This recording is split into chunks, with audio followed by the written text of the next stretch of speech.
Près de 5 000 milliards de francs congolais attendus en 2023 à la DGDA. La haute direction des douanes congolaises a battu le rappel des troupes.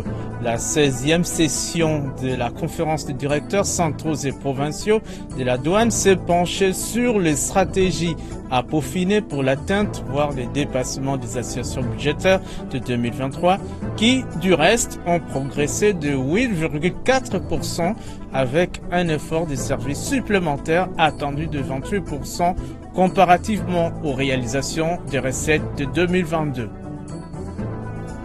Intensification de la patrouille financière menée par l'Inspection générale des finances, IGF. 51 missions de contrôle ont été lancées dans les entreprises et établissements publics ainsi que dans les entités territoriales décentralisées. Lutte contre la prédation financière oblige. Les développements de ces titres et bien d'autres, c'est dans ce numéro de fiscalité et développement présenté par Priska Sekana Kinzonzi. Annie, bienvenue.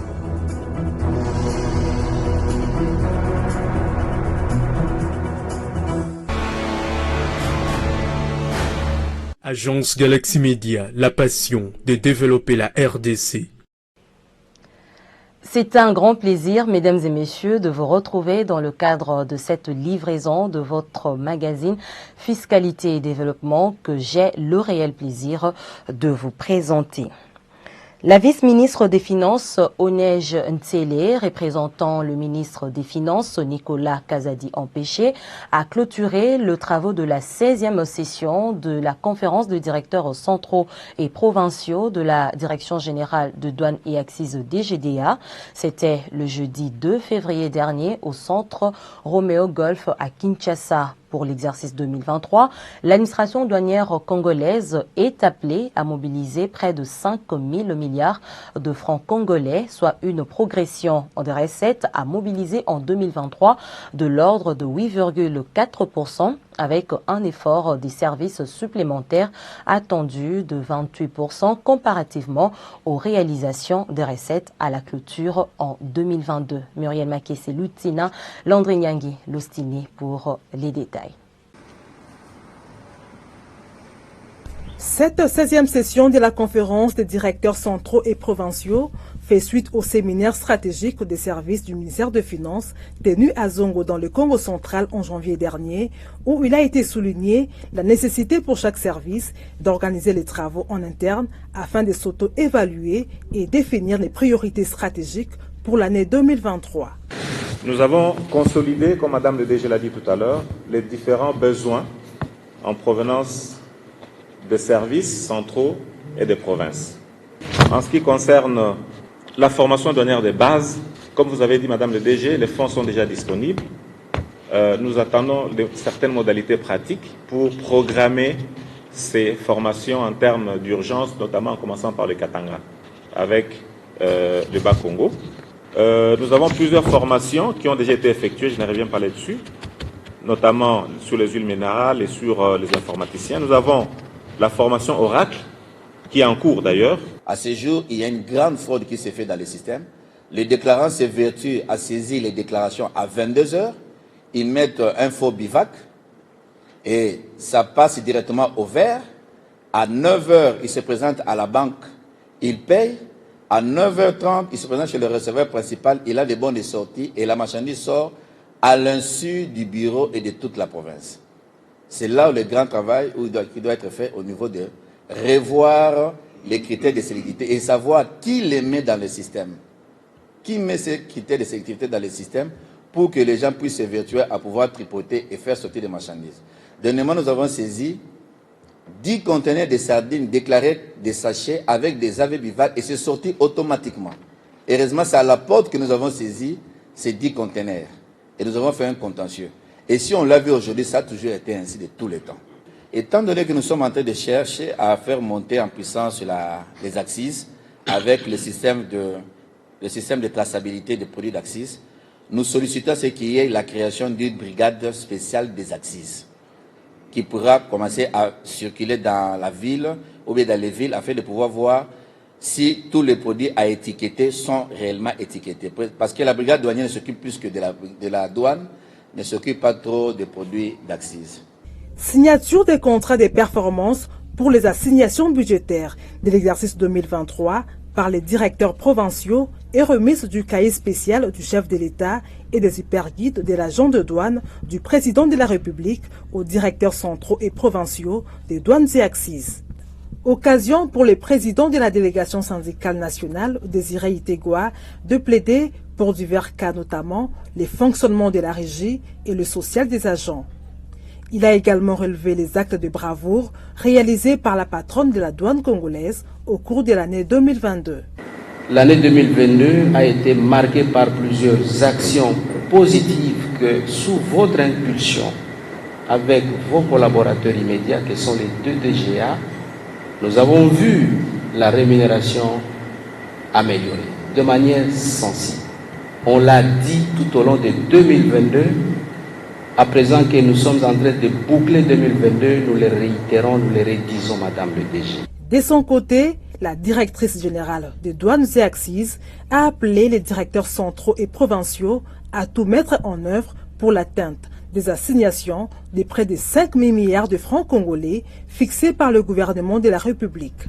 Jeanne-Blandine Kawanda reste confiante quant aux efforts fournis par chaque responsable de douane. La situation des recettes de l'exercice 2022 a été meilleure et croissante par rapport à celle de 2021, particulièrement en termes nominaux.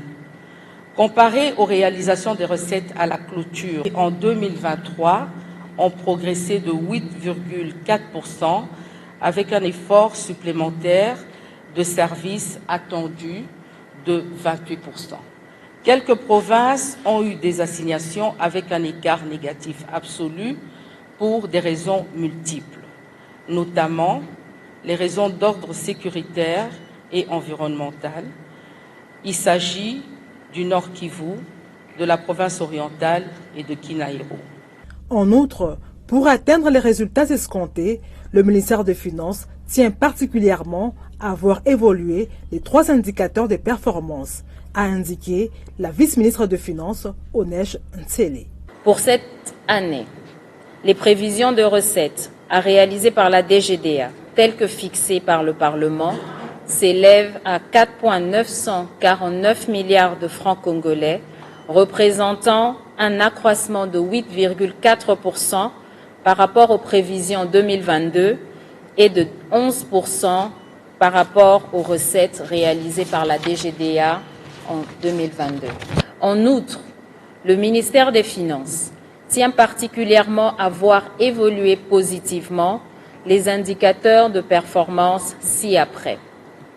Le taux de contrôle de destination des marchandises exonérées, le taux de recouvrement des paiements échelonnés et le taux de finalisation dans les délais de l'instruction des dossiers contentieux. Toutefois, les directeurs centraux et provinciaux ont formulé quelques recommandations à l'endroit tant des autorités douanières que gouvernementales, parmi lesquelles la mise à jour des critères de sélectivité dans le système douanier automatisé Sidonia World afin de combattre la fraude organisée par les déclarants. Il s'agit également de la dotation des provinces douanières du matériel nécessaire pour encadrer la prise en charge de marchandises ainsi que la dotation de bureaux de douane, des infrastructures modernes afin d'améliorer les processus de dédouanement des marchandises. À l'occasion de la célébration de la journée internationale de la douane, une soirée de gala a été organisée le 26 janvier dernier au chapiteau de Pullman Hotel au Kinshasa, au cours de laquelle des brevets des mérites ont été remis aux douaniers qui ont rendu des services exceptionnels à la communauté douanière internationale.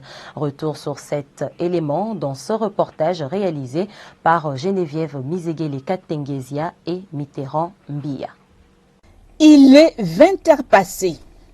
La patronne de la douane congolaise, Jeanne-Blandine Kawanda Walloum, après une journée très chargée, arrive dans la salle prévue pour un dîner de gala organisé à l'occasion de la journée internationale de la douane célébrée le 26 janvier de chaque année.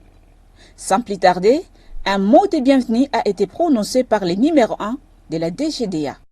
Je ne vais pas être longue, je ne vais pas abuser de votre temps parce que la journée a déjà été bien longue. Il y a eu autant de discours dans la matinée. Donc je vous souhaite une très agréable soirée en compagnie de ces belles personnes qui nous accompagnent, de la chanson et tout le reste. Merci d'avoir accepté de partager la journée internationale de la douane avec l'administration des douanes congolaises. Une très bonne soirée, agréable soirée, sentez-vous libre. Soirée des galas marquée surtout par plusieurs exposés édifiants, notamment sur la présentation du projet de l'opérateur économique agréé et aussi par les messages de la Fédération des entreprises du Congo FEC, ainsi que de la signature du protocole douane secteur privé. Profitant de cette occasion, l'Organisation mondiale des douanes OMD a décerné 20 certificats de mérite, dont 5 à titre illustratif, aux douaniers qui ont rendu de manière exceptionnelle les services à la communauté douanière internationale au cours de l'année 2022. Cette soirée des galas, haute en couleur, offerte par la directrice générale des douanes et accises à ses cadres et agents, ainsi qu'à ses invités de marque, a été agrémentée par l'orchestre Zaiko Langala.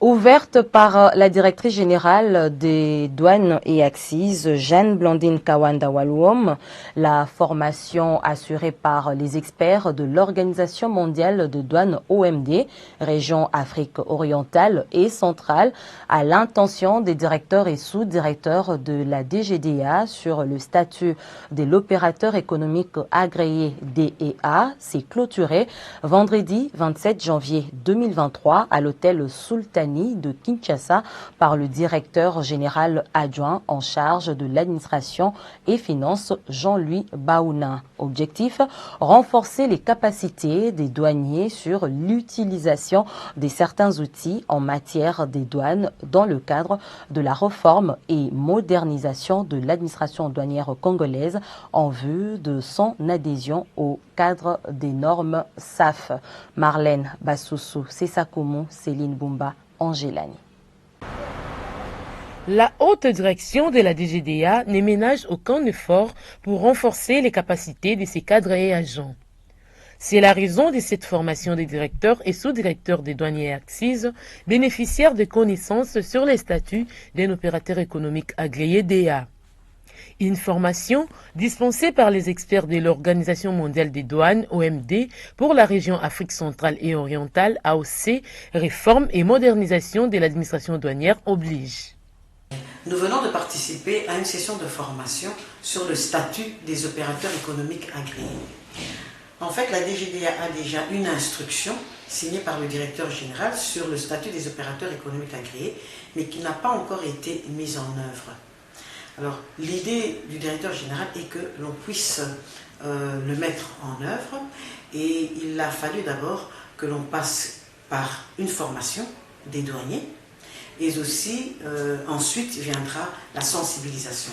La sensibilisation, ça sera pour les douaniers ainsi que les opérateurs économiques. Et dans ce cadre, il y a une catégorie des opérateurs économiques qui ont manifesté leur besoin de pouvoir avoir ce statut. Ce sont les miniers et le directeur général a estimé qu'on peut commencer avec les miniers, surtout pour pouvoir booster les recettes. La mise en pratique des connaissances acquises permettra à la douane congolaise d'adhérer au cadre des normes SF, un instrument de l'OMD qui favorise le renforcement de la coopération entre les douaniers et les organismes publics, ainsi que les autres usagers des douanes. Confirmation de Christophe Ndaikengu-Okiye, expert de l'OMD venu du Burundi. Le résultat immédiat, c'est d'élaborer un plan de travail qui va aider, qui va guider la DGDA à lancer un programme d'opérateurs économiques agréés. Le programme d'opérateurs économiques agréés que nous parlons trouve ses origines dans le cadre des normes SAFE de l'OMD, qui est un instrument qui a été adopté par les directeurs généraux des administrations des douanes, membres de l'OMD, en juin 2005. Et la DGDA de la RDC a eu le plaisir d'adopter ce document en juin 2006. Le document a comme objectif de sécuriser et faciliter le commerce mondial à travers l'application d'un outil qui aurait un effet dissuasif sur le terrorisme international, tout en permettant de garantir un recouvrement des recettes ainsi que la facilitation des échanges. Représentant le directeur général empêché à la clôture de ces assises de 5 jours, le directeur général adjoint chargé de l'administration et finances à la DGDA, Jean-Louis Baouna Maboulia, s'est réjoui de ces enseignements dispensés au profit des douaniers congolais. À l'issue de cette formation, une équipe sera rapidement mise en place pour vulgariser le statut auprès des opérateurs économiques et élaborer le manuel des procédures devant faciliter l'octroi du statut aux opérateurs éligibles, ceux jugés fiables et dignes de confiance. Je tiens à remercier sincèrement les experts formateurs de l'OMD ici présents pour la qualité de la formation dispensée aux apprenants de la DGDA et pour le partage de leurs connaissances aux douaniers congolais. Je leur souhaite en avance bon retour. Je remercie également le secrétariat général de l'OMD ainsi que son bureau régional de renforcement des capacités de la région AOC pour cette activité de renforcement des capacités opérationnelles de la DGDA sur le programme OEA. Il s'y est dénoté que devenir un opérateur économique agréé OEA constitue une démarche volontaire et partenariale avec la douane. Le statut d'OEA permet à toute entreprise exerçant une autorité liée au commerce international d'acquérir un label de qualité sur le processus douanier et celui de sécurité, sûreté qu'elle met en œuvre. Il convient de rappeler que les normes CEF visent la sécurisation et la facilitation des échanges commerciaux internationaux avec effet dissuasif pour le terrorisme international et permettant de sécuriser la perception des recettes tout en promouvant la facilitation du commerce mondial. Un communiqué dans ces magazines, il émane de la Direction générale des impôts, DGI, plus de détails dans cette lecture. La Direction générale des impôts informe tous les assujettis à la taxe sur la valeur ajoutée TVA qu'à compter de l'échéance du 15 février 2023, ils sont tenus de déposer auprès de leurs services gestionnaires compétents en soft, en format Excel, les états détaillés des déductions de la TVA, l'annexe de la TVA retenue à la source par les entreprises minières pour le compte des établissements publics et entreprises publiques, l'annexe de la TVA pour le compte de tierces et l'annexe des opérations exonérées de la TVA accompagnant leur déclaration mensuelle des TVA. Pour éviter toute contestation ultérieure qui résulterait d'une éventuelle manipulation des données, une copie physique en papier des 10 documents devra également être déposée au même moment et dûment certifiée par l'administration. Notez bien, l'attention des assujettis à la TVA relevant de la direction de grandes entreprises DGE est appelée sur le fait qu'ils trouveront les dites annexes sur la plateforme des télédéclarations. C'est un communiqué signé Barnabé Mwakadi Mwamba, directeur général de la DGI. C'est depuis le lundi 23 janvier dernier que le ministre des Finances Nicolas Kazadi a lancé la campagne de sensibilisation à la mobilisation, maximisation et canalisation des recettes générées par la police nationale congolaise PNC vers le trésor public en tant que service d'assiette. Et c'est la Direction générale des recettes administratives, judiciaires, domaniales et des participations DGRAD qui procède à l'ordonnance et au recouvrement de ces recettes non fiscales de l'État. Le directeur général de cette régie financière, Jean-Parfait Ntabala Mourandikire, a expliqué la portée de cette campagne qui a comme finalité le renflouement des caisses du Trésor public en vue de soutenir le programme du gouvernement de la République. On l'écoute. C'est ici l'occasion de saluer la disponibilité des autorités de la police nationale congolaise qui, conscients que nous sommes dans le même bateau, n'ont pas hésité à relever les défis d'amélioration des recettes du secteur. Au regard des assignations budgétaires de l'exercice 2022, soit 125 milliards, 329 699 656 francs congolais, un protocole d'accord avait été signé en date du 1er février 2022 par la DGRAD et la police nationale congolaise, nous engageant à prendre des dispositions utiles en vue d'atteindre ces minimums des assignations. À l'issue des travaux de la commission mixte mise en place au premier semestre 2022, des dysfonctionnements d'ordre administratif, réglementaire, procédural et opérationnel ont été constatés, conduisant à des recommandations et actions prioritaires à mener, formulées en vue de la mobilisation optimale des recettes du secteur de la police nationale congolaise, à savoir, pour les recommandations, 1. La signature d'un arrêté interministériel intégrant le droit d'octroi de l'extrait des casiers judiciaires et les amendes transactionnelles de la police judiciaire en remplacement de l'arrêté interministériel 001/535 du 22 août 2012 fixant les taux de droits taxés à percevoir l'initiative de la police nationale congolaise. 2. La signature d'un arrêté ministériel modifiant la clé de répartition du produit des bons à payer réservé aux aviseurs tel que repris dans l'arrêté ministériel numéro 63 CAB Mines Finance 2010 du 15 novembre 2010 portant modalités de perception et de répartition des pénalités et amendes encadrées par la DGRAD, et c'est pour une répartition équitable en faveur des aviseurs. 3. La signature par son Excellence, Monsieur le Vice-Premier ministre, ministre de l'Intérieur, Sécurité, Décentralisation et Affaires coutumières, d'un arrêté ministériel déterminant les hautes personnalités et les institutions pouvant bénéficier de la garde policière, ainsi que les effectifs à affecter à leur sécurité. Durant son voyage apostolique à Kinshasa, soit du 31 janvier au 3 février 2023, le pape François a aussi axé le gros de son message sur les questions socio-économiques et sécuritaires. Outre les aspects pastoraux, le souverain pontife a surtout condamné le colonialisme économique institué par les grandes puissances au détriment de l'Afrique en général et de la République démocratique du Congo en particulier.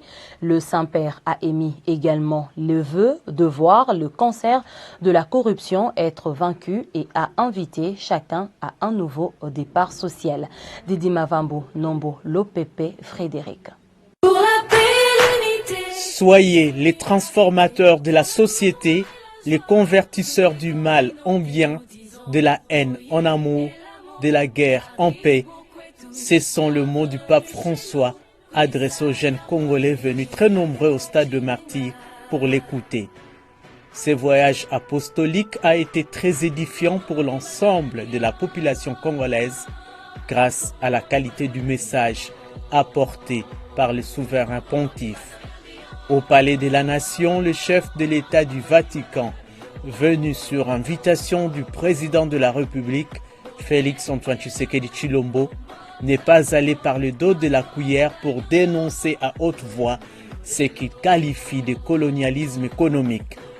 L'Afrique en général et la RDC en particulier sont exploitées de manière barbare au prix de la misère de ses populations. Retirez vos mains de la RDC, dixit le pape. Il est plus que temps que les grandes puissances cessent avec leur politique de prédation des ressources naturelles du Congo-Kinshasa par les canaux de certains pays voisins comme le Rwanda et l'Ouganda. Le partage équitable des revenus tirés de l'exploitation de ressources naturelles était sous-entendu dans le message du pape François. Le souverain pontife qui condamne fermement la corruption demande à tous les Congolais de lutter farouchement contre ces cancers à la base de la souffrance de populations à travers le monde. D'après certaines sources, la visite papale à Kinshasa aurait coûté au trésor public congolais près de 20 millions de dollars américains.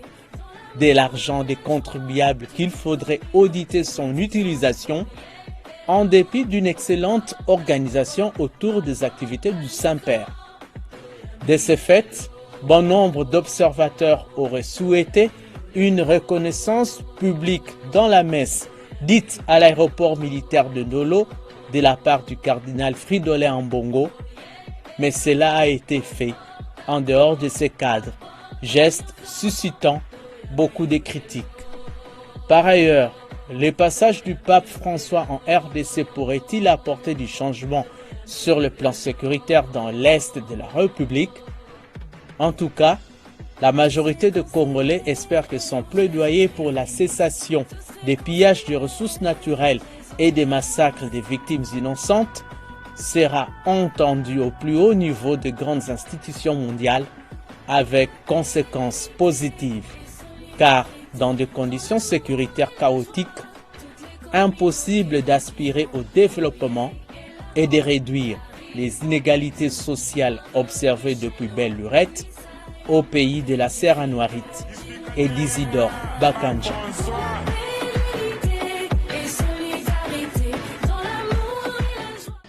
L'intensification de la patrouille financière en RDC, suivie de l'exécution de différents chantiers dans la ville-province de Kinshasa, collaboration avec les partenaires extérieurs, voilà autant d'activités qui ont marqué le mois de janvier 2023 à l'Inspection générale des finances IGF. Les condensés de ces activités et bien d'autres dans cet élément élaboré par la cellule de communication de l'IGF. Le mois de janvier se termine et nous vous avons concocté les condensés des activités de ces mois qui viennent de s'achever. L'intensification de la patrouille financière est le leitmotiv de l'Inspection générale des finances pour l'année 2023. La direction de l'Inspection générale des finances a prévu toute une semaine de remise à niveau où tous les corps des inspecteurs se réunissent pour échanger autour de certaines questions liées à l'exécution de nos missions. Donc nous avons des enseignements que nous recevons sur les finances publiques, sur les contrôles, les innovations, et tout cela dans le but d'armer suffisamment les inspecteurs pour affronter les défis de l'exécution du budget 2023. En vue d'atteindre une nouvelle fois le bon résultat, l'ensemble des corps des inspecteurs des finances était en séminaire de réarmement moral le 10 janvier, afin d'arrêter des stratégies d'intensification de la patrouille financière pour améliorer davantage l'assainissement des finances publiques. La lenteur observée dans l'exécution des travaux préoccupe au plus haut point l'IGF. Le chef de ses services, Gilles Alenguete, qui avait à ses côtés son adjoint Victor Batubenga, les autorités étaient en face le 11 janvier 2023, les autorités de la ville de Kinshasa, ainsi que toutes les entreprises impliquées dans l'exécution des travaux de la réhabilitation du marché central, de la route Elengesa, de l'avenue Kikwit et celui de l'implantation de plus de 2600 panneaux de l'éclairage public. Intransigeant, Gilles Alenguete insiste sur le fait que ces travaux doivent finir au mois de novembre prochain. Nous allons vous mettre sous haute surveillance. Vous êtes prévenus. Nous allons vous mettre sous haute surveillance et nous tenons à ce que ce marché soit rendu à la ville de Kinshasa à la date prévue, à savoir le 30 novembre. Il n'y a pas un jour de plus. Dans le but d'implémenter la bonne gouvernance, l'IGF a largué 51 missions de contrôle dans les entreprises de l'État, dont DGI, DGRAD, DGDA, les provinces, les entités territoriales décentralisées, la Banque centrale, ainsi que la chaîne des dépenses. C'est ce qui ressort de l'échange entre le chef des services Jules Alenguete et les inspecteurs généraux des finances, les inspecteurs des finances et les chefs des brigades, le 19 janvier dernier. À en croire l'homme du contrôle a priori, les déploiements des inspecteurs des finances s'effera sur toute l'étendue de la République démocratique du Congo. Vous avez la clé des réussites des missions que nous allons effectuer. Nous sommes restés pendant une semaine dans un séminaire de réarmement technique et moral. Nous avions harmonisé nos méthodes de travail, nous avons nos objectifs, tous les moyens seront mis à votre disposition pour que ces missions se déroulent dans les meilleures conditions possibles. Le vendredi 20 janvier 2023, une forte délégation de l'Ordre national des inspecteurs comptables de la République démocratique du Congo, ONEC en sigle, et les réviseurs d'entreprises de la Belgique étaient reçus par l'inspecteur général des finances, chef des services adjoint, Victor Batobenga, assisté de l'inspecteur général des finances, coordonnateur Herman Ieleza. Les échanges ont tourné sur la manière de collaborer entre l'IGF et l'ONEC. C'est très important d'obtenir les inputs, les considérations de l'IGF pour que, effectivement, lorsque ces amendements vont être mis sous l'examen du Parlement, du Sénat, l'IGF aura déjà été suffisamment informé et sera là pour nous appuyer. Cette structure, qui est dans le processus d'aménagement de la loi portant création de l'Ordre national des experts comptables afin d'adhérer à la Fédération internationale des comptables.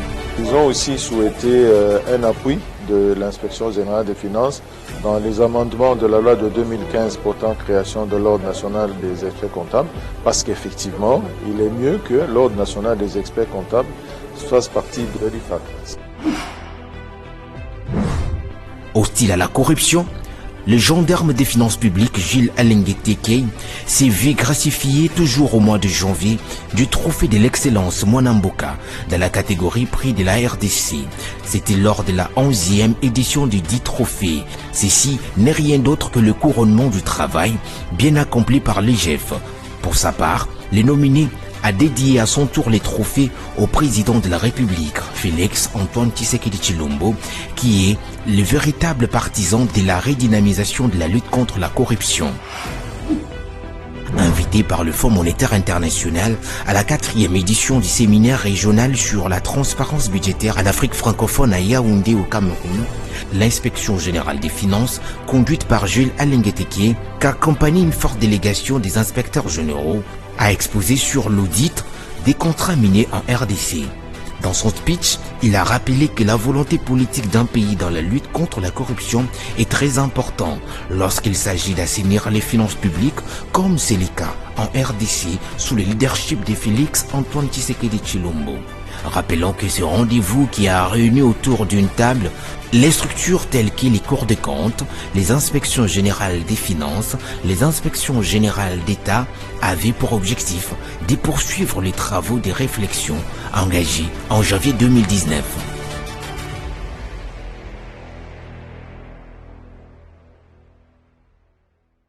La patrouille financière de l'Inspection générale des finances, IGF, va s'intensifier et se poursuivre sans désemparer.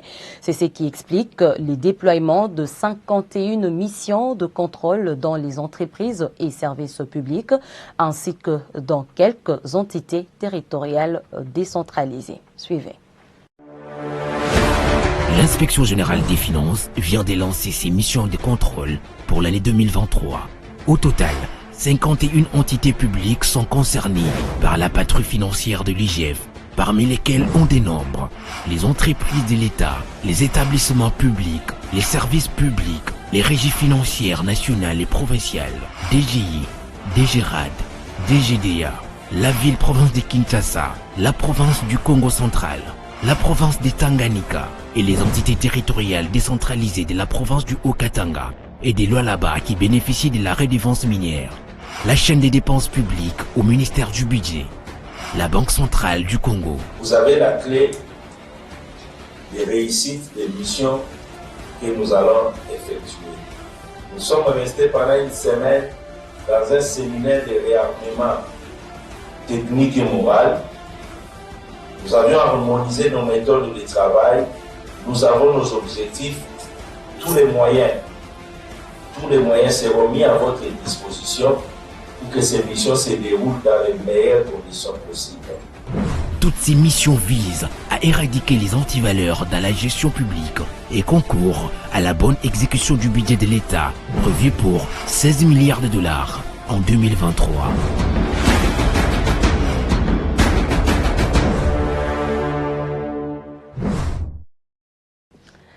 Séance de travail lundi 30 janvier dernier entre le premier vice-président de l'Assemblée nationale, André Mbata, et la délégation du Fonds de promotion de l'industrie FPI, conduite par le directeur général Bertin Moudimou Tshisekedi, au centre des échanges, l'évolution de projets pilotés par le FPI dans le cadre du programme présidentiel accéléré de lutte contre la pauvreté et la réduction des inégalités sociales, notamment la construction de la route nationale numéro 1 Mbuji-Mayi-Kananga. Reportage.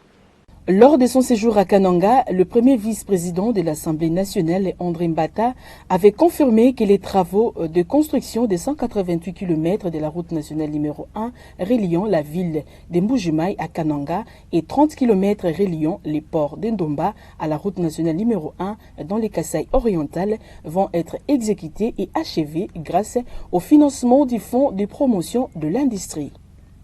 Des retours d'une mission d'évaluation en Égypte, le directeur général du FPI, Bertin Moudimou Tshisekedi, est venu faire rapport de ses entretiens avec l'entreprise qui a gagné le marché avec le premier vice-président de l'Assemblée nationale, André Mbata.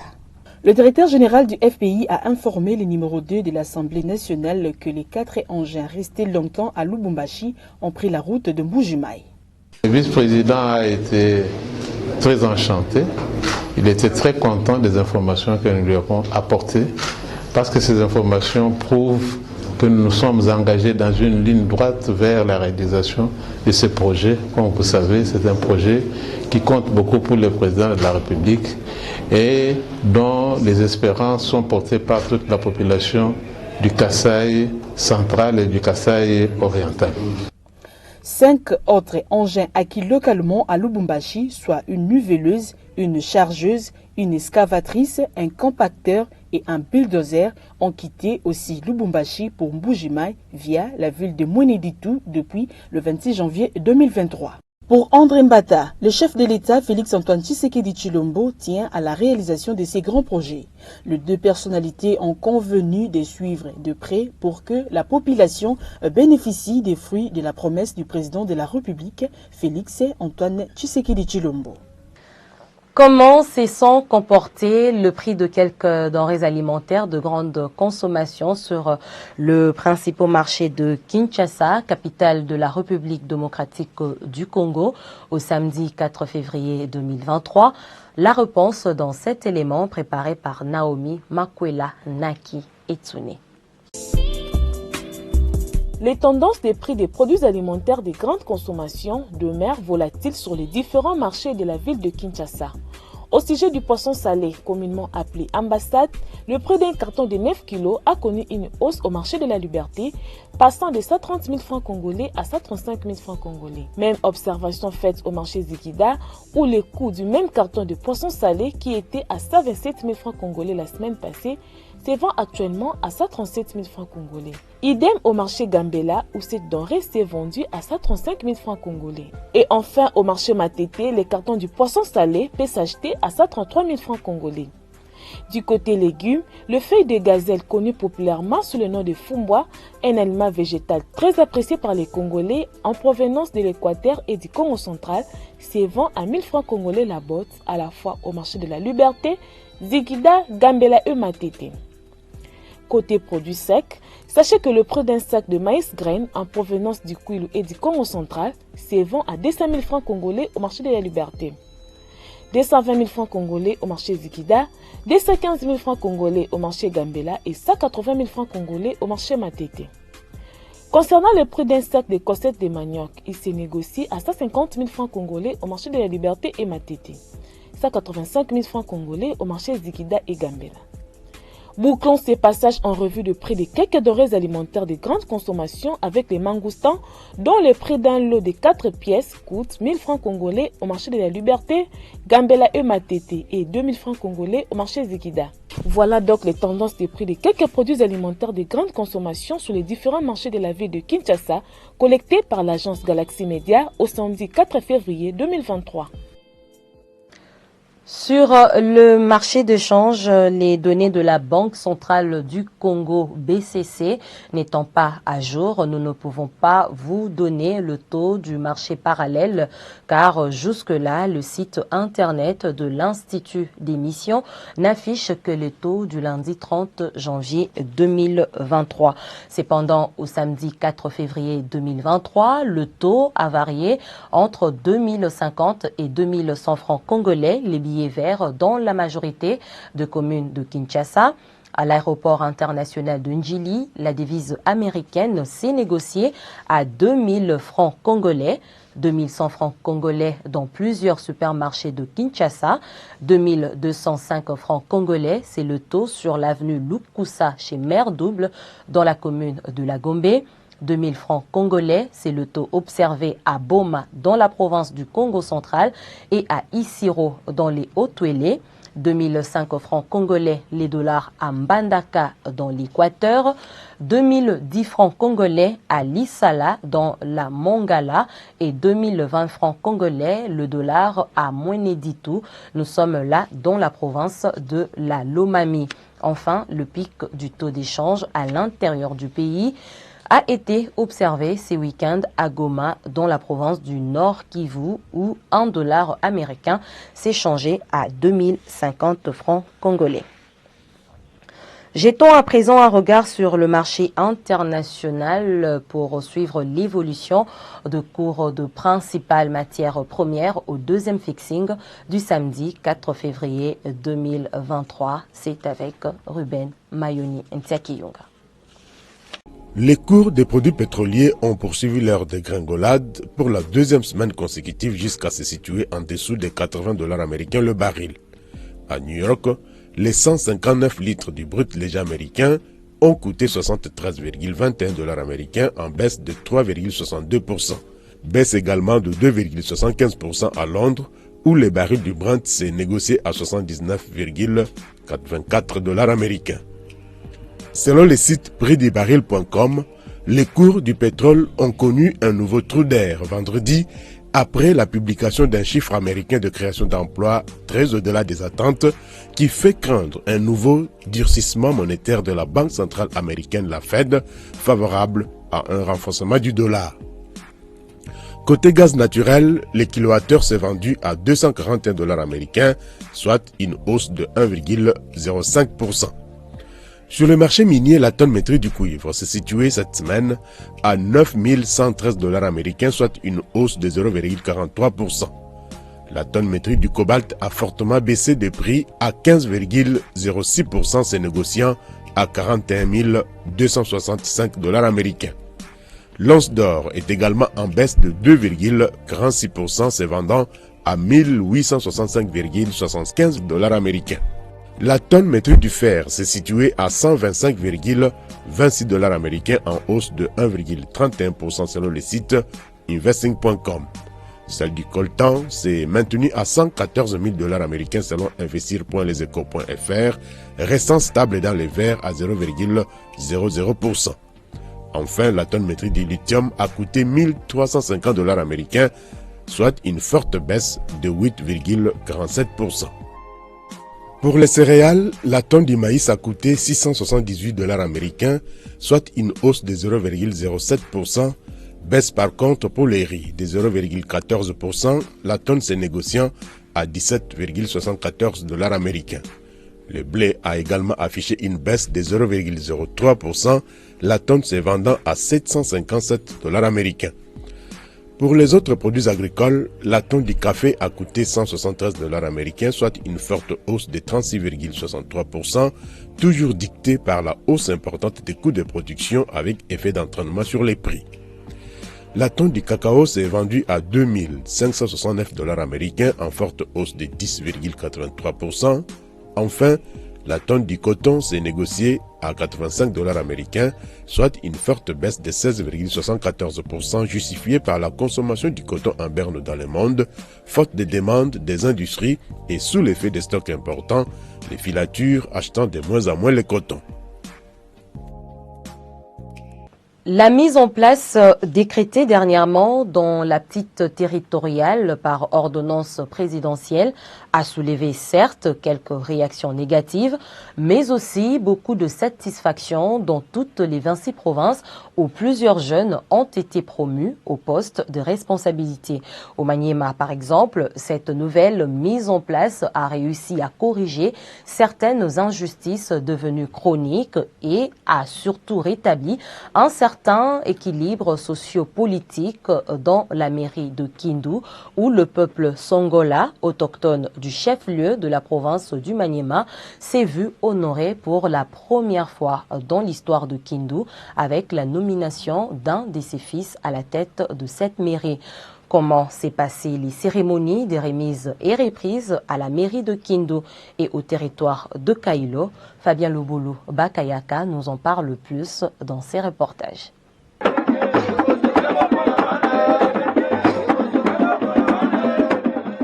Cette danse s'appelle les Mokimbi, la danse des guerriers. Elle est exhibée dans toutes les circonstances et chaque séquence porte un nom et a une signification particulière suivant la circonstance. Le rythme envoûtant de cette séquence que vous venez de suivre s'appelle Kebeke Kenyamakiukulabana. En d'autres termes, la bête qui fait peur aux enfants et qui symbolise le pouvoir. Elle est exécutée à l'intronisation d'un roi, à la désignation d'un chef ou à l'accueil d'une haute personnalité en signe d'hommage. C'est sous ces rythmes envoûtants que le peuple Songola, autochtone de la ville de Kindu, accompagné de leurs alliés traditionnels, les Bakwame et Bakumu du territoire des Punya, les Mituku du territoire du Bundu dans la province de la Chopo, les Bazimba du territoire des Kasongo et les Warega des territoires des Pangi, Chabunda, Mwenga et Walikale ont salué la nomination par le chef de l'État de leurs trois dignes fils, Augustin Molamba Atibu, Étienne Mokotar Kasalanga, respectivement nommés maire adjoint de la ville de Kindu, et Selemani Soko, nommé administrateur adjoint chargé de l'économie et finances du territoire de Kailo. À la mairie de Kindu, la remise et reprise s'est déroulée en date du 16 janvier 2023. Après avoir remercié le président de la République, Félix Antoine Tshisekedi Tshilombo, pour sa nomination, le nouveau numéro 1 de la ville de Kindu s'est engagé, entre autres, à mettre en application la vision présidentielle, le peuple d'abord, consolider la cohésion sociale entre les fils et filles de la ville de Kindu et redonner à cette ville ses lettres de noblesse comme à l'époque coloniale où on l'appelait Port-en-Pain. Pour rappel, Kindu est un nom songola qui signifie bruit des bottes, terme relatif au passé guerrier de ces peuples.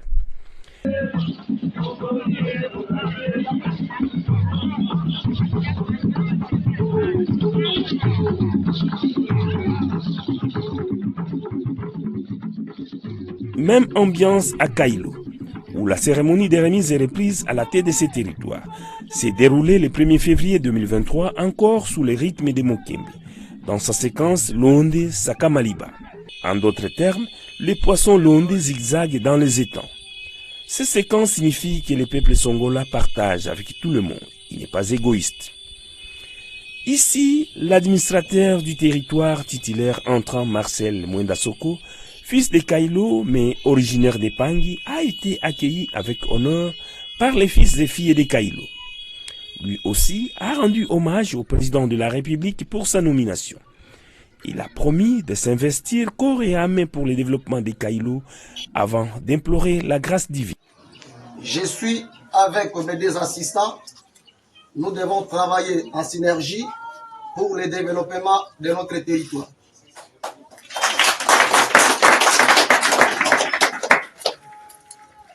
Au moment où je vous parle, nous avons une bénédiction particulière.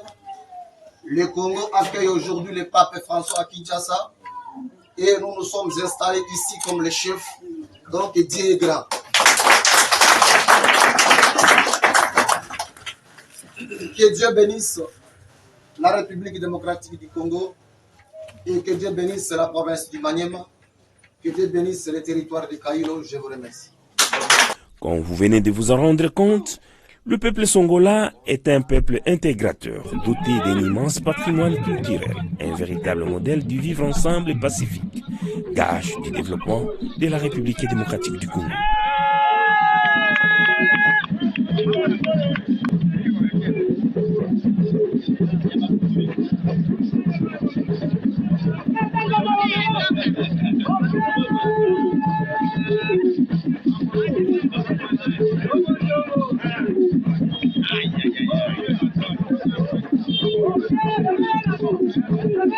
Mesdames et messieurs, c'est Magazine Fiscalité et Développement, la grand-messe des finances publiques en RDC est terminée. Merci de nous avoir suivis. Cette émission, nous la dédions à la communauté songola dans le territoire de Kailo. Nous sommes là dans la province du Maniema. Merci également à toute l'équipe qui a concouru à la réalisation de cette édition.